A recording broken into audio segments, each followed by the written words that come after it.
আজি অৰুণোদয় আঁচনিৰ ডাঙৰ আপডেট আহি গ'ল। সেইটো আপডেট হ'ল 10 মাৰ্চত কিন্তু ডিবিটি লিংক থকা একাউণ্টত 9,000কৈ সোমাই যাব। যিহেতু আজি অৰুণোদয় আঁচনিৰ গুৰুত্বপূৰ্ণ আপডেট আহি গ'ল।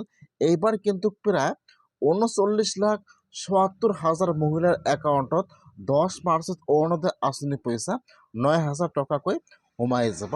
এতিয়া যিসকলে এইবাৰ অৰুণোদয় আঁচনি 3.0ত নতুনকৈ এপ্লিকেশ্যন কৰিছে, এতিয়ালৈকে অৰুণোদয় আঁচনিৰ ফাৰ্ষ্ট কিস্তিৰ পইচা লাভ কৰা নাই। এতিয়া সেইসকলে 10 মাৰ্চত অৰুণোদয় আঁচনিৰ পইচা লাভ কৰিব নে নকৰে, আৰু যিসকলে আগৰ পৰা প্ৰতি মাহে অৰুণোদয় আঁচনিৰ পইচা লাভ কৰি আছিল কিন্তু জুন মাহত বা জুলাই মাহত অৰুণোদয় আঁচনিটো বন্ধ হৈ গৈছে বা কিছুমানে আৰু বন্ধ হোৱাৰ পিছত ডকুমেণ্ট জমা কৰিছিল, এতিয়া সেইসকলে 10 মাৰ্চত অৰুণোদয় আঁচনিৰ পইচা 9,000 টকা লাভ কৰিব নে নকৰে। মই আজি এইটো ভিডিঅ'ত আপোনালোকক অৰুণোদয় আঁচনিৰ সম্পূৰ্ণ প্ৰচেছ জনাই দি আছোঁ। আপোনালোকে জানিবলৈ হ'লে ভিডিঅ'টো সম্পূৰ্ণকৈ চাই ল'ব, স্কিপ নকৰাকৈ। আৰু যদি আপোনালোকে মোৰ চেনেলত নিউ হয়, মোৰ চেনেলটো ছাবস্ক্ৰাইব কৰি ৰাখি দিব। আজি অৰুণোদয় আঁচনিৰ নতুন আপডেট আহি গৈছে। সেইটো আপডেট হ'ল যিসকলে এইবাৰ অৰুণোদয় আঁচনি 3.0ত নতুনকৈ এপ্লিকেশ্যন কৰিছে, এতিয়ালৈকে অৰুণোদয় আঁচনিৰ এটা কিস্তিও লাভ কৰা নাই, আৰু যিসকলে আগৰ পৰা প্ৰতি মাহে অৰুণোদয় আঁচনিৰ পইচা লাভ কৰি আছিল কিন্তু জুন মাহত আৰু জুলাই মাহত অৰুণোদয় আঁচনিৰ পইচা লাভ কৰা নাই, বা জুন মাহৰ পৰা এতিয়ালৈকে অৰুণোদয় আঁচনিৰ পইচা লাভ কৰা নাই, এতিয়া কিন্তু সেইসকল মহিলাও এইবাৰ অৰুণোদয় আঁচনিৰ পইচা 10 মাৰ্চত 9,000 টকা লাভ কৰিব পাৰে। যিহেতু আজি অৰুণোদয় আঁচনিৰ গুৰুত্বপূৰ্ণ আপডেট আহি গৈছে। এইবাৰ যিহেতু 39,74,000 মহিলাই 10 মাৰ্চত অৰুণোদয় আঁচনিৰ ফাৰ্ষ্ট কিস্তি বা 9,000 টকাটো লাভ কৰিব, বা যিসকলে এইবাৰ অৰুণোদয় আঁচনি 3.0ত নতুনকৈ এপ্লিকেশ্যন কৰিছে সেইসকলে একেলগে 9,000 টকা অৰুণোদয় আঁচনিৰ পইচা লাভ কৰিব। এটা কিন্তু অৰুণোদয় আঁচনিৰ নতুন লিষ্ট মুকলি হৈ গৈছে। ইয়াত যিসকলৰ নাম আহিছে এতিয়া কিন্তু সেইসকলে 10 মাৰ্চত অৰুণোদয় আঁচনিৰ পইচা 9,000 টকা লাভ কৰিব। এইবাৰ যিসকলে অৰুণোদয় আঁচনি 3.0ত নতুনকৈ এপ্লিকেশ্যন কৰিছে, ইয়াত কিন্তু সকলো মানুহৰ নাম আছে। এইটো হৈছে অৰুণোদয় আঁচনি 3.0ৰ ফাইনেল লিষ্ট হয়। এই লিষ্টত নাম থকা সকলো ব্যক্তিয়ে অৰুণোদয় আঁচনিৰ পইচা 9,000 টকা লাভ কৰিব। ইয়াত কিন্তু আপোনাৰ ডিটেইলছ সম্পূৰ্ণ দিয়া আছে।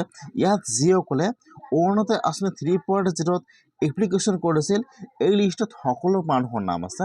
যিসকলৰ নাম ভেৰিফাই হৈ গৈছে বা একচেপ্ট হৈ গৈছে, ইয়াত লিখা আছে ইয়েছ।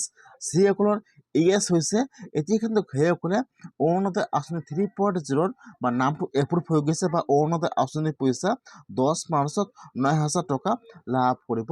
আৰু ইয়াত যিসকলৰ নাম আহিছে আৰু ইয়াত যদি ন' লেখা আছে তেনেহ'লে কিন্তু আপোনালোকৰ নামটো একচেপ্ট হোৱা নাই, আপোনালোকৰ নামটো ভেৰিফাই হোৱা নাই, আপোনালোকে অৰুণোদয় আঁচনিৰ 9,000 টকাটো লাভ নকৰিব। ইয়াত যদি ন' থাকে তেনেহ'লে কিন্তু এতিয়া আপোনালোকে অৰুণোদয় আঁচনিৰ EKYC সম্পূৰ্ণ কৰিব লাগিব, নহ'লে কিন্তু আপোনালোকে অৰুণোদয় আঁচনিৰ 9,000 টকাটো লাভ নকৰিব। সেইকাৰণে যিসকলে অৰুণোদয় আঁচনি 3.0ত নতুনকৈ এপ্লিকেশ্যন কৰিছে, এতিয়ালৈকে অৰুণোদয় আঁচনিৰ ফাৰ্ষ্ট কিস্তি বা এতিয়ালৈকে অৰুণোদয় আঁচনিৰ পইচা লাভ কৰা নাই, তেনেহ'লে আপোনালোকে আজি অৰুণোদয় আঁচনিৰ লিষ্টটো চাই লওক যে আপোনালোকৰ লিষ্টত নামটো আহিছে নে অহা নাই। যদি আপোনালোকৰ লিষ্টত নাম আহিছে তেনেহ'লে আপোনালোকে আজিয়ে EKYC কৰি লওক, অথবা যদি আপোনালোকৰ EKYC সম্পূৰ্ণ হৈ আছে তেনেহ'লে আপোনালোকে অৰুণোদয় আঁচনিৰ পইচা ফাৰ্ষ্ট কিস্তিয়ে 9,000 টকা লাভ কৰিব। আৰু এটা গুৰুত্বপূৰ্ণ আপডেট আহি গ'ল, কিছুমান ডিষ্ট্ৰিক্টত কিন্তু অৰুণোদয় আঁচনিৰ এপ্লিকেশ্যন আৰম্ভ হৈ গৈছে। যদি আপোনালোকে অৰুণোদয় আঁচনি পোৱাৰ যোগ্য হয়, আপোনাৰ হাতত ৰেচন কাৰ্ড আছে, আপোনালোকে বিধৱা মহিলা হয়, তেনেহ'লে আপোনালোকে আপোনাৰ পঞ্চায়তত খবৰ ল'ব পাৰে। কিছুমান কিন্তু ডিষ্ট্ৰিক্টত অৰুণোদয় আঁচনিৰ কাৰণে এপ্লিকেশ্যন আৰম্ভ হৈ গৈছে।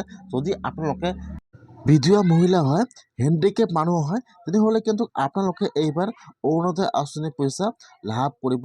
সেইকাৰণে যদি আপোনালোকে অৰুণোদয় আঁচনি পোৱাৰ যোগ্য হয়, এতিয়ালৈকে অৰুণোদয় আঁচনি লাভ কৰা নাই, তেনেহ'লে আপোনালোকে আপোনাৰ পঞ্চায়তত খাবলৈ আপোনালোকে আজি অৰুণোদয় আঁচনিৰ কাৰণে এপ্লিকেশ্যন কৰি লওক, নহ'লে কিন্তু আপোনালোকে অৰুণোদয় আঁচনি লাভ নকৰিব। ইতিমধ্যে কিন্তু আৰু অৰুণোদয় আঁচনিৰ কাৰণে নতুনকৈ এপ্লিকেশ্যন আৰম্ভ হৈ গৈছে।